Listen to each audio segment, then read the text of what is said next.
I'm Paula, 57 years old, and 3 weeks ago my world went silent, completely silent. The deafness came suddenly isolating me in ways I never imagined. My relationship with my daughter Samantha was already strained, filled with arguments about my future.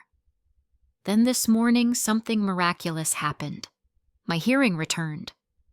But I decided not to tell Sam. I couldn't believe what I heard come from her mouth when she thought I couldn't hear. Before I share the heartbreaking words my daughter said, let me know where you're watching from and hit subscribe if you've ever been misunderstood by someone you love. This story might just change how you listen to your loved ones. Life before the silence was ordinary but fulfilling. After retiring from teaching high school English for 30 years, I kept busy giving piano lessons to neighborhood children 3 days a week. My husband Thomas passed away 8 years ago from a sudden heart attack, leaving me alone in the 2-story colonial home we'd shared for 35 years. It was too big for just me, but every corner held memories I couldn't bear to part with. My days had a comfortable routine. Tuesdays and Thursdays were for piano students. Wednesdays, I met with my book club at the local library. Weekends often involved tending to my small garden or having coffee with my neighbor Grace. I wasn't living an exciting life, but it was mine and I was content. My relationship with my daughter Samantha wasn't always complicated. When she was little, we were inseparable. She would follow me around the house, helping me bake cookies or plant flowers, her tiny hands always eager to assist. She had Thomas's quick mind and my determination, a combination that served her well as she grew up. The trouble began when Sam left for college. The distance wasn't just physical. Each time she came home, she seemed a little more different, a little more distant. Now, at 29, Samantha is a successful corporate lawyer at a prestigious firm in the city, 40 minutes away from my suburban home. Her life is a whirlwind of client meetings, court appearances, and networking events. Our phone calls dwindled from weekly to monthly, and our visits became limited to major holidays. The last time she came over just to spend time with me was over 6 months ago. The tension between us had been growing for nearly a year, ever since Sam first suggested I sell the house and move into a retirement community. "It's just practical, Mom," she had said. "That house is too much for you to maintain alone. What if something happens and nobody's there to help?" I understood her concern, but this was my home where I raised my child and loved my husband. I wasn't ready to leave. Each time we spoke, the subject would resurface. Sam would send me brochures for various senior living facilities, all looking too sterile and impersonal for my taste. I would thank her politely and change the subject, which only frustrated her more. She couldn't understand why I was being so stubborn, as she put it. I couldn't understand why she was in such a rush to move me out of my home. The situation reached a breaking point during my birthday dinner last month. Sam had taken me to my favorite Italian restaurant, and things were pleasant until she brought up a new retirement community that had just opened near her apartment. "They have an indoor pool and daily activities," she said, scrolling through photos on her phone. "And the best part is you'd be close enough that I could visit more often." "Sam, please," I said, setting down my fork. "Not today." "When then?" Her voice rose slightly. "Every time I bring it up, you shut down the conversation. We need to talk about this, Mom." "I am not leaving my home," I said firmly. "I'm still perfectly capable of taking care of myself and the house." Sam's professional composure cracked. "You're being selfish," she snapped. "Do you ever think about what this means for me? What if you fall? What if you get sick? I'm the one who will have to drop everything to come help you. I'm the one who will have to pick up the pieces." Her words stung like a physical slap. "I never asked you to rearrange your life for me," I replied, my voice trembling. And I certainly never meant to be a burden to you. That's not what I meant. Sam backtracked, but the damage was done. We finished our meal in uncomfortable silence, and when she dropped me off at home, her goodbye was terse and formal. As I watched her drive away, I felt the distance between us expanding into an uncrossable chasm. When had my bright, loving daughter become this stressed, impatient stranger? When had I become nothing more than a problem for her to solve? The questions haunted me as I went to sleep that night, feeling more alone than I had since Thomas died. The morning everything changed, started like any other. I woke up at 6:30, made my coffee, and sat at the kitchen table to do the crossword puzzle. But as I reached for my coffee mug, a wave of dizziness washed over me. The room tilted alarmingly, and a high-pitched ringing filled my ears.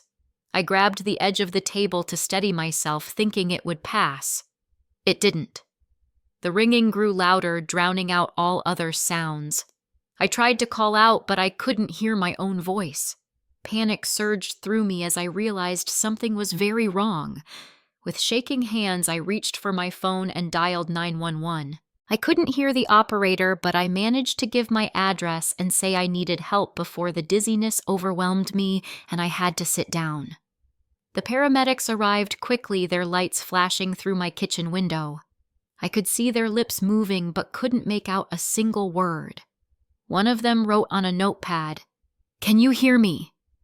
I shook my head, tears welling in my eyes. They helped me into the ambulance and took me to the hospital. After hours of tests, a specialist came in with my diagnosis. He wrote it down for me: sudden sensorineural hearing loss.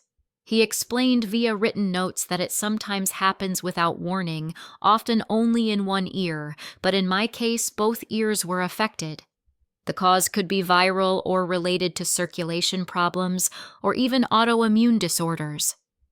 Sometimes extreme stress could trigger it. In some cases, the hearing loss was temporary, in others, permanent. The doctor prescribed a course of corticosteroids and arranged for me to see an audiologist.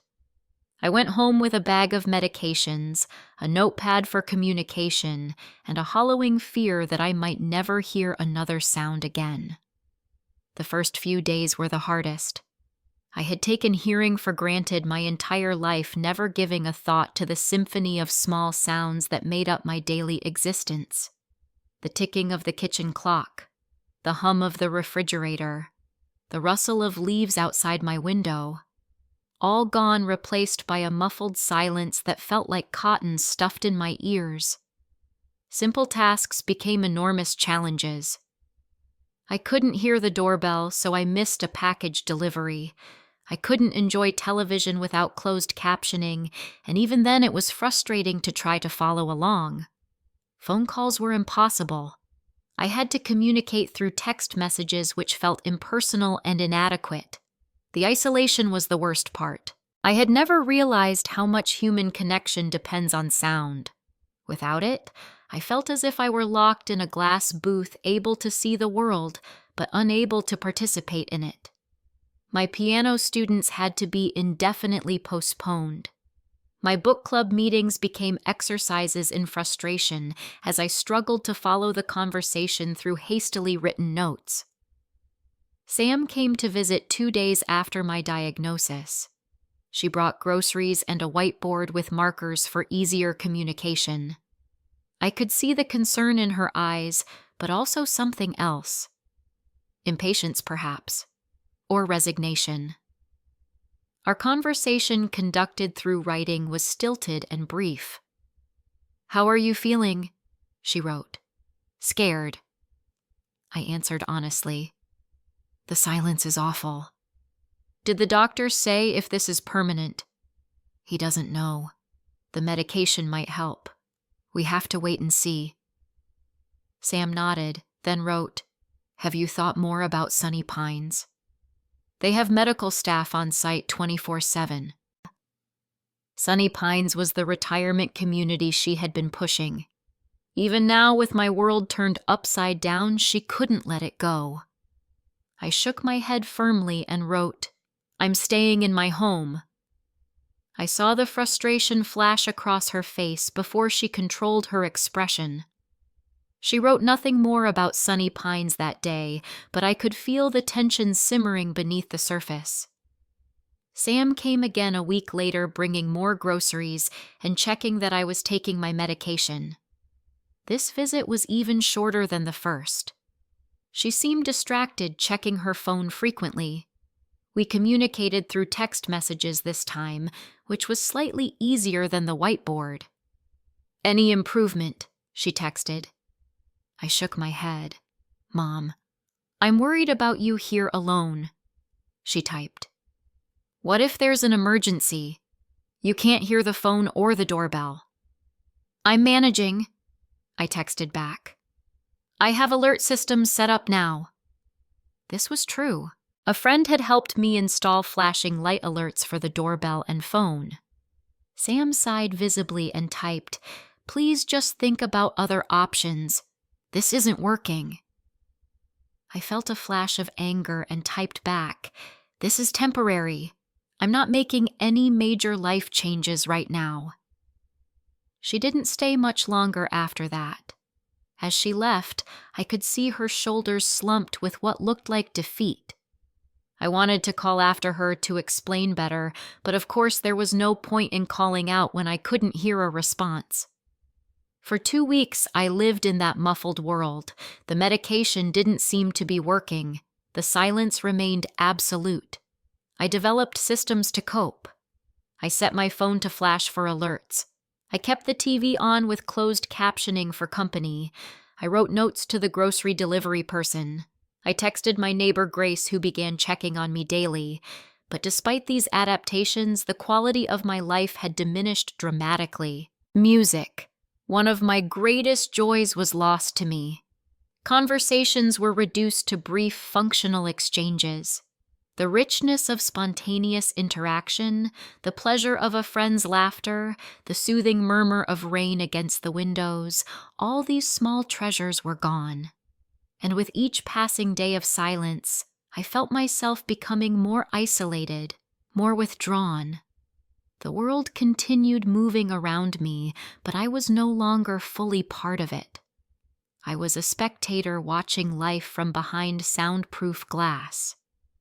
3 weeks into my silent existence, I woke up one morning and immediately sensed something was different.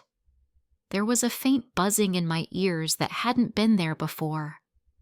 I lay very still, afraid to hope. And then I heard the soft chirping of a cardinal outside my window. A sound. An actual sound. I sat up quickly, my heart pounding. I could hear the rustle of my sheets, the ticking of my bedside clock, the distant rumble of a garbage truck on our street. Tears sprang to my eyes as sound after glorious sound filtered into my consciousness. I clapped my hands near my ear and laughed out loud when I heard the sharp report. My hearing had returned just as mysteriously as it had disappeared. I called my doctor immediately, thrilling at the sound of a ringing phone for perhaps the first time in my life. When the receptionist answered, I almost wept at the simple pleasure of hearing another human voice. "This is Paula Williams," I said, my voice trembling with excitement. "I need to speak with Dr. Ramirez. My hearing has come back." 2 hours later, I was in Dr. Ramirez's office undergoing tests to confirm what I already knew. My hearing had returned to about 90% of normal, an outcome he described as remarkably good. "What caused it to come back?" I asked, still marveling at the simple joy of conversation. "It's hard to say for certain," he replied. "The steroids may have finally taken effect, or your body may have healed itself naturally. Sudden hearing loss sometimes resolves on its own, though usually not this completely after 3 weeks. You're quite fortunate, Mrs. Williams." Fortunate indeed. As I drove home from the doctor's office, the world was a symphony of sounds I had taken for granted my entire life.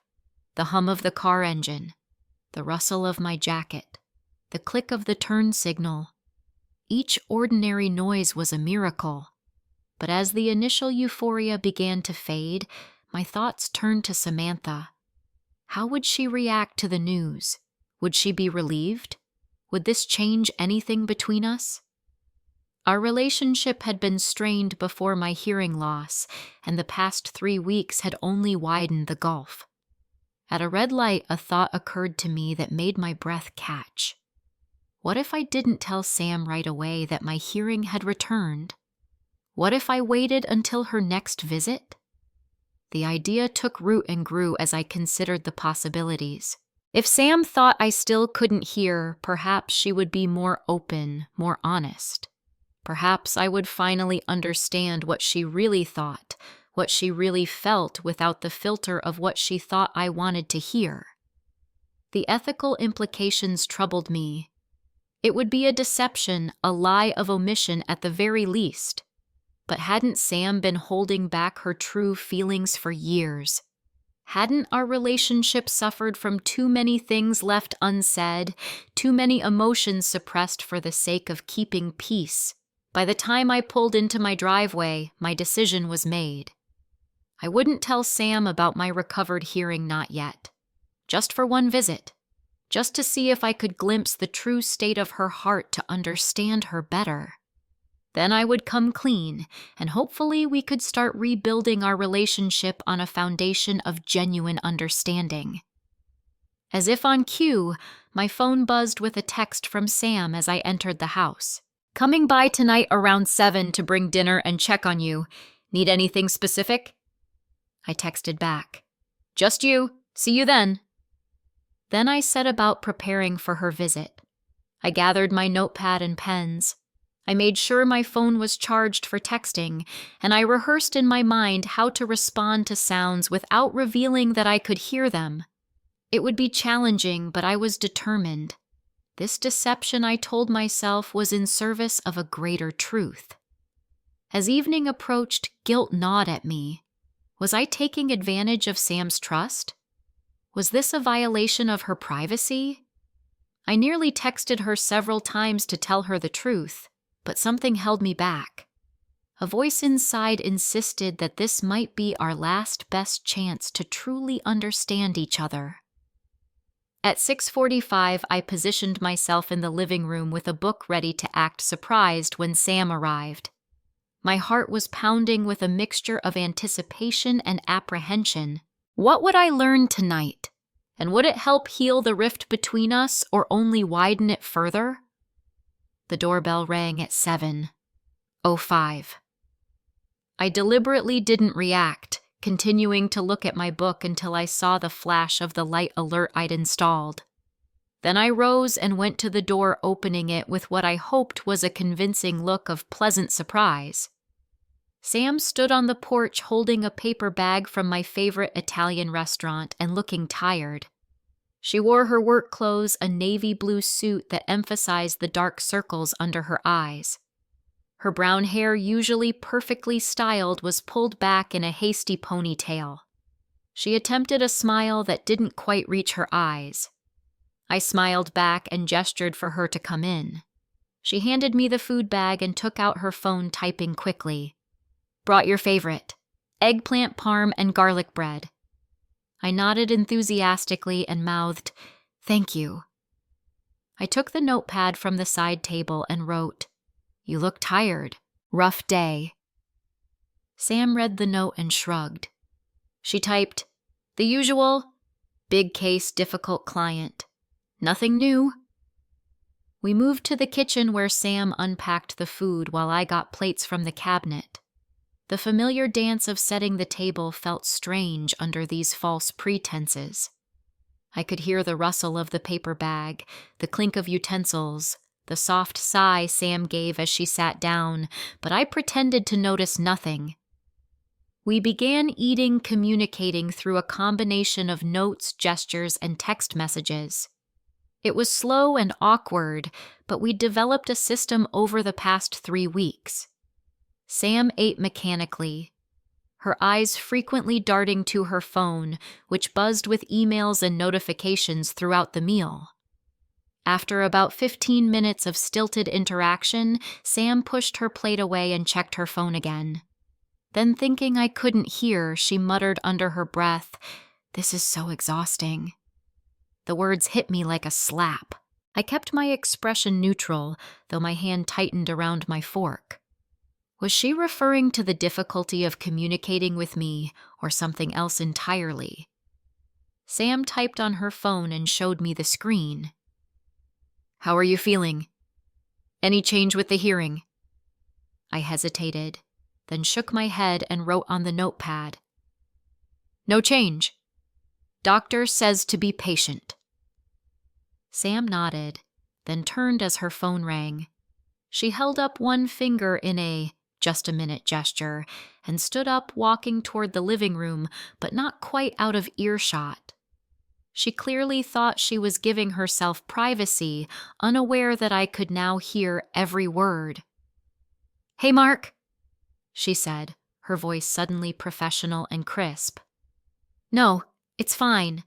I'm just at my mother's. Yes, she's still doing okay.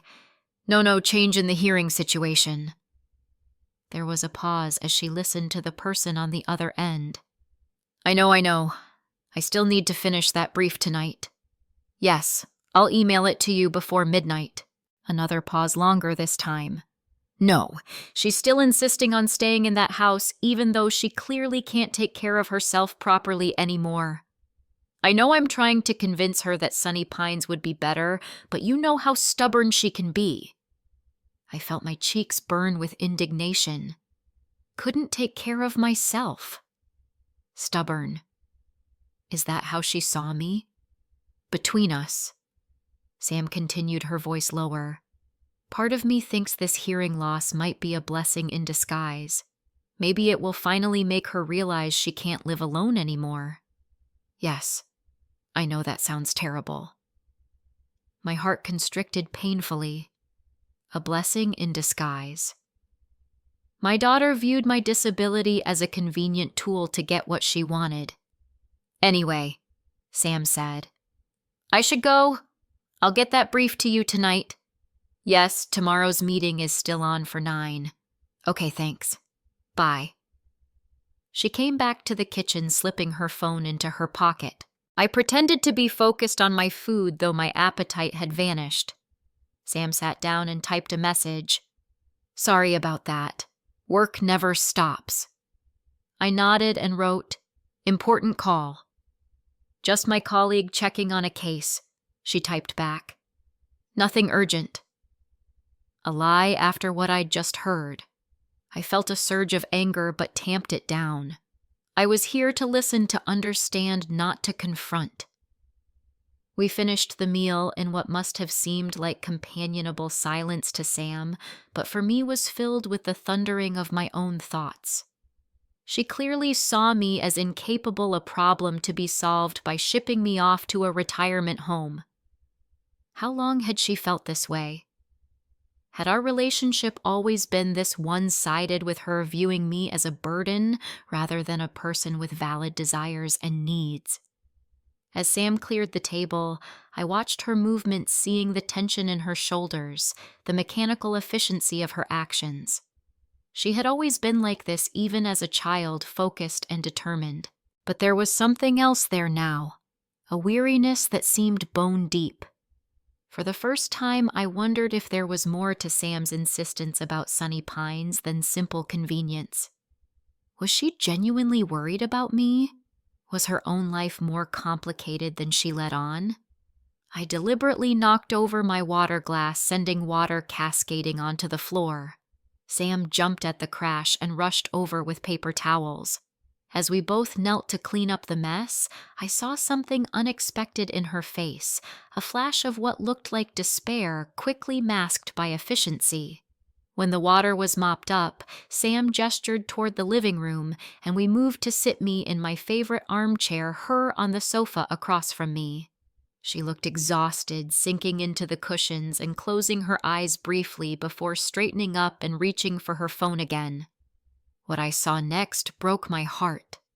As Sam thought I was looking away, she opened her browser to a page about Sunny Pines retirement community. She scrolled through photos of smiling seniors in a pristine environment, then clicked on a tab labeled Financial Options.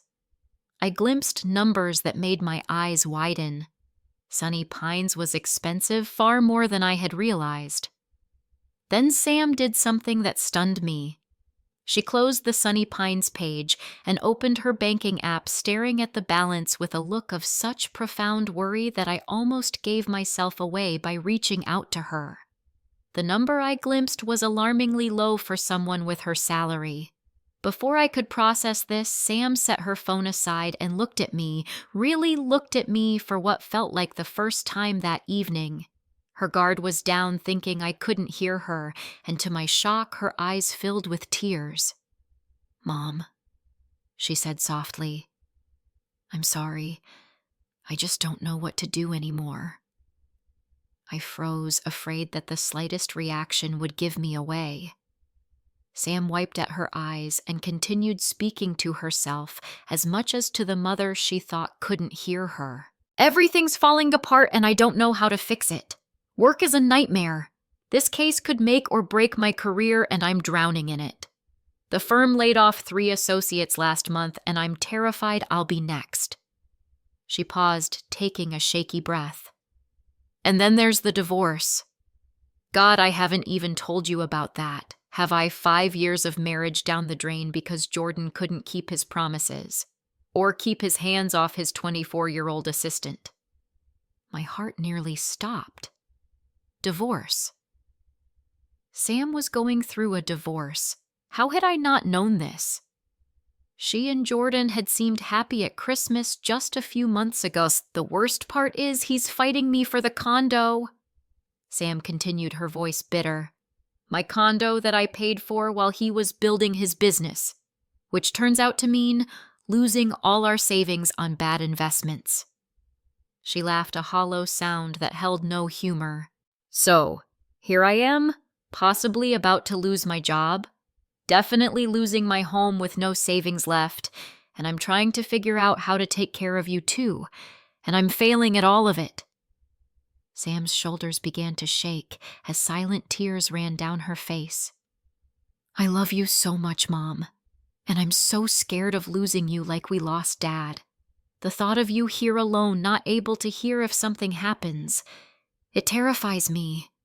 But I can't afford the kind of care you deserve, and I don't know what to do." She wiped her eyes again, composing herself with visible effort. "I wish I could tell you all this. I wish you could hear me. But maybe it's better you can't. You always tried to protect me even when I was grown. You'd try to fix this for me, and you can't. No one can." The urge to go to her, to hold her and tell her I'd heard everything was almost overwhelming. But Sam was already straightening her shoulders, slipping her mask of competence back into place. She picked up her phone and typed a message. "It's getting late. Do you need anything before I go? I have an early meeting tomorrow." I shook my head, then wrote on the pad, "Thank you for dinner. Drive safely." Sam nodded, gathering her things. At the door, she gave me a quick, tight hug, the kind that had become our norm in recent years. I wanted to hold on to tell her everything would be all right, but I let her go with a wave and what I hoped was a convincing smile. As her car pulled away, I sank to the floor just inside the closed door, my pretense crumbling. My daughter was in pain, her life in turmoil, and she hadn't felt she could share any of it with me. Instead, she'd been carrying the burden alone while still trying to look after me. I had thought my deception might reveal Sam's true feelings about me. It had, but not in the way I expected. She wasn't trying to control me or dismiss my wishes out of convenience. She was terrified of losing me, terrified of failing me, and convinced she needed to handle everything alone. As the night deepened around me, I knew 2 things with absolute certainty. First, I had to tell Sam the truth about my hearing. And second, We needed to find a way back to each other, back to being mother and daughter who could share both burdens and joys. I barely slept that night, my mind churning with everything I'd learned.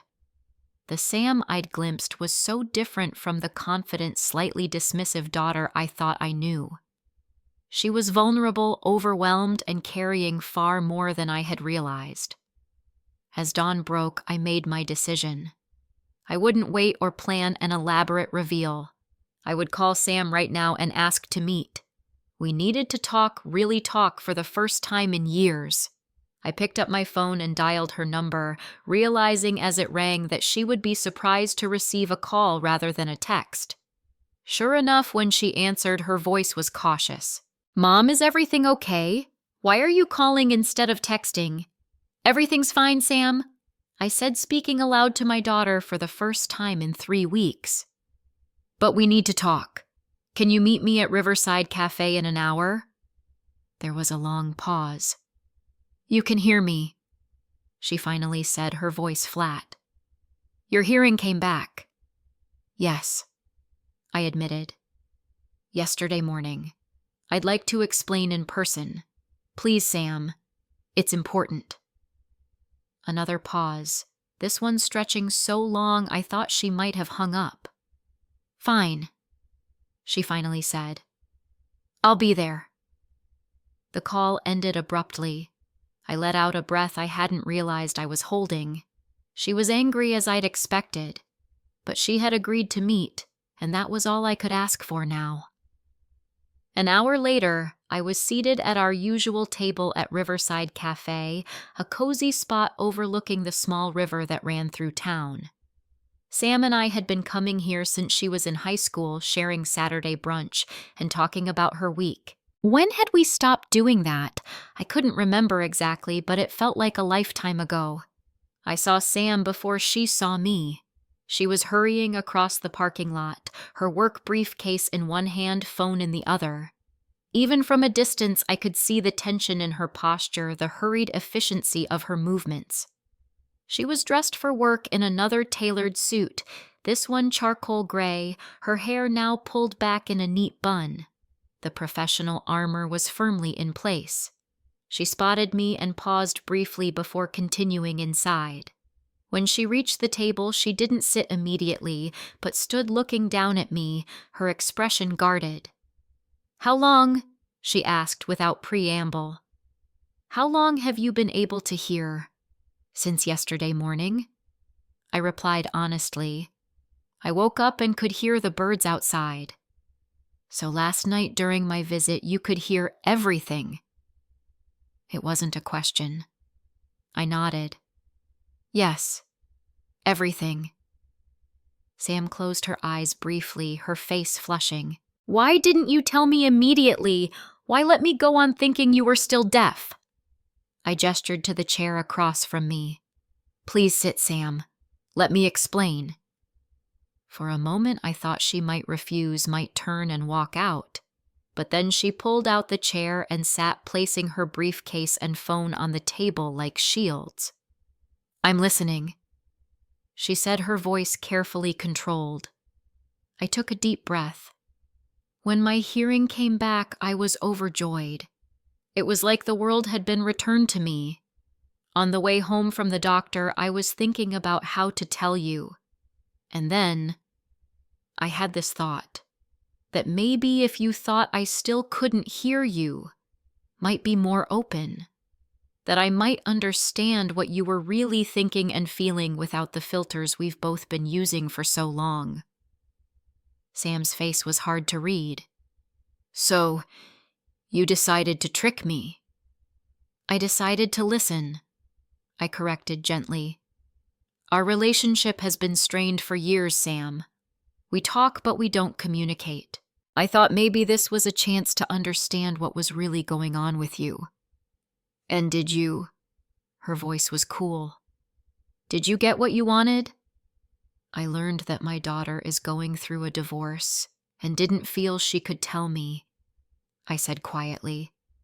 "I learned that she's worried about her job, her home, her finances. I learned that she's been carrying all of this alone while still trying to take care of me. Sam looked away, her composure cracking slightly. You weren't supposed to know about any of that. Why not? I reached across the table, not quite touching her hand. I'm your mother, Sam. Why wouldn't you tell me about the divorce at least? Because I failed. The words burst from her with surprising force. Another thing I couldn't make work. Dad always said Jordan wasn't right for me, and he was right, wasn't he? One more way, I've disappointed you both. I was stunned. Disappointed Sam, no. You could never disappoint me, and your father only wanted you to be happy. If Jordan made you unhappy, then ending the marriage wasn't failure. It was courage. She shook her head. You don't understand. Everything is falling apart. The firm is cutting staff. Jordan's contesting the divorce and trying to take half of everything, including the condo I paid for. I've lost most of our savings because I trusted him with investments that were basically scams. And in the middle of all this, you're worried about me, I asked gently. Of course I am. Sam's control slipped further. You're my mother. You live alone in a big house with too many stairs. And now with your hearing loss, I was terrified something would happen to you, that you wouldn't hear a fire alarm or someone breaking in. That I'd lose you like we lost Dad suddenly with no warning. But my hearing has returned, I pointed out. This time, Sam countered. What about next time? What about when you fall or get sick, or any of the 1,000 things that could happen? I can't be there all the time, Mom, much as I want to be. I have to work insane hours just to keep my job. I can't sleep at night for worrying about you. I could see it all so clearly now. Sam's insistence on Sunny Pines wasn't about convenience or controlling me. It was fear. Fear of losing me. Fear of failing me. Fear added to the mountain of fears she was already carrying.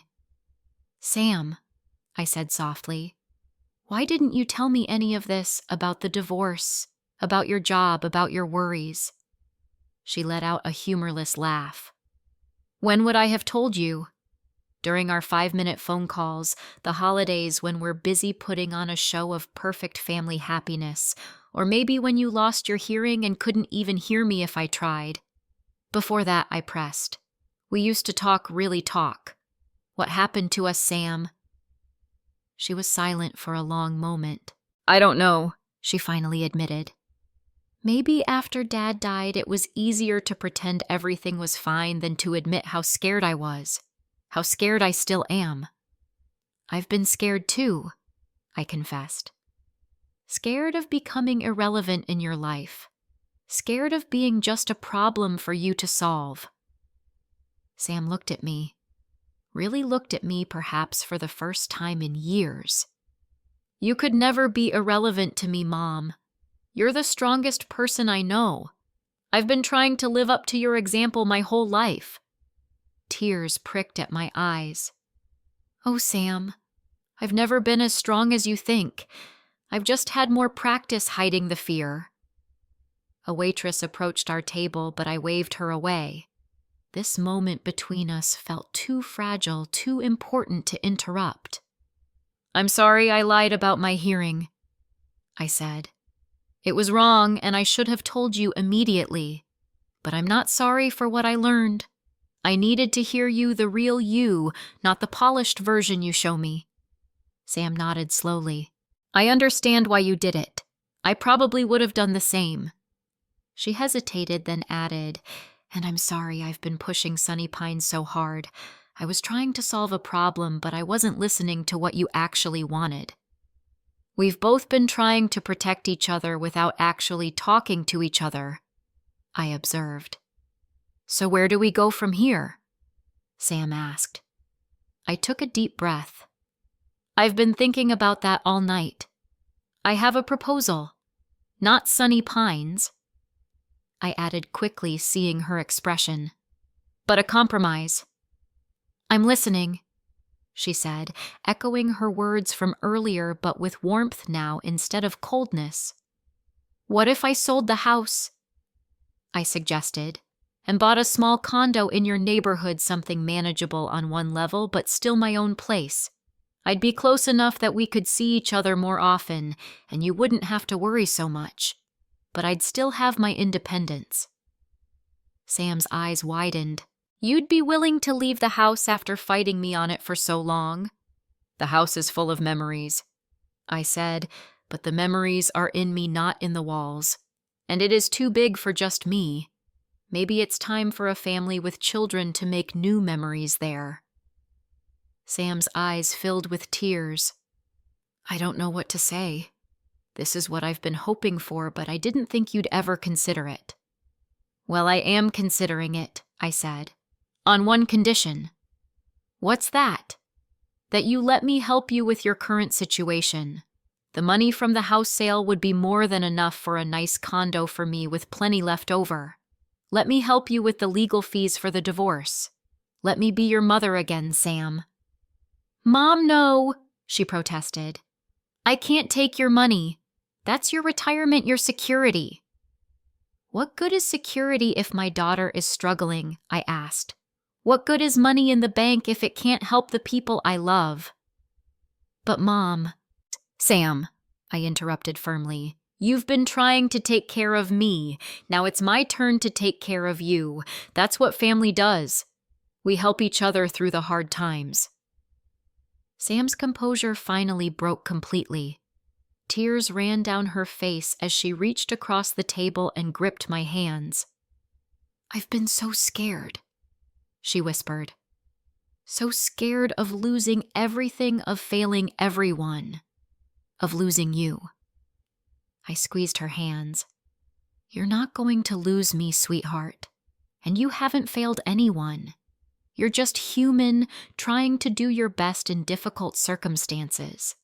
Like all of us. Sam came around the table then and hugged me. Really hugged me for the first time in years. I held my daughter tight, feeling her tears soak into my shoulder, feeling my own tears fall into her hair. I'm sorry, she murmured. I'm sorry I've been so distant, so controlling. And I'm sorry I've been so stubborn, I replied. So unwilling to see things from your perspective. We held each other for a long moment there in the middle of Riverside Cafe, not caring who might see. When we finally separated, Sam's professional mask was gone, completely replaced by the open, vulnerable face of my daughter. The daughter I had missed so much. I love you, Mom, she said simply. I love you too, Samantha, I replied. Always have, always will. We sat back down, both a bit embarrassed by our public display of emotion, but smiling through our tears. The waitress approached again, and this time we ordered coffee. As she walked away, Sam looked at me thoughtfully. So, a condo near me, she said. We could have Sunday dinners again, like we used to with Dad. I nodded, my heart lifting at the thought. I'd like that very much. And you'd really be okay with leaving your home with all its memories. The memories will come with me, I assured her. And maybe it's time to make some new ones too. Sam smiled, a real smile that reached her eyes. I'd like that. As we sipped our coffee, I felt something shift and settle between us. The gulf that had been widening for years had suddenly narrowed. We weren't all the way back to the closeness we once had, but we had taken the first step on that path. And for now, that was enough.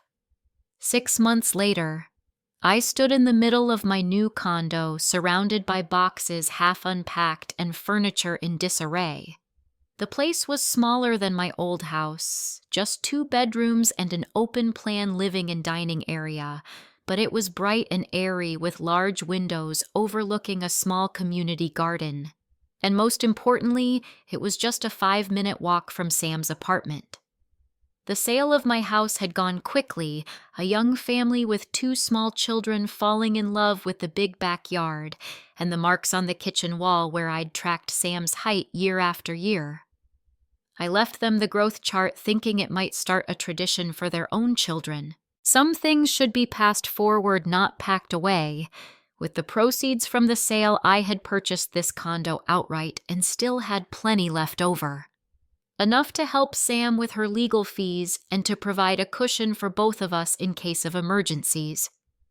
The divorce was finalized now, with Jordan getting less than he'd demanded thanks to Sam's firm's excellent legal team who had represented her pro bono as a colleague.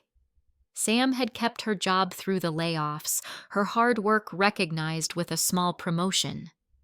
She still worked long hours, but not the crushing schedule she'd maintained before. And she made time for our new Sunday dinner tradition, sometimes even staying to help me unpack or set up my new place. We were rebuilding our relationship one conversation at a time. It wasn't always easy. Old habits of guardedness and assumptions crept in sometimes, but now when we felt distance growing, we named it. We talked about it. We fought against the silence that had nearly destroyed our connection.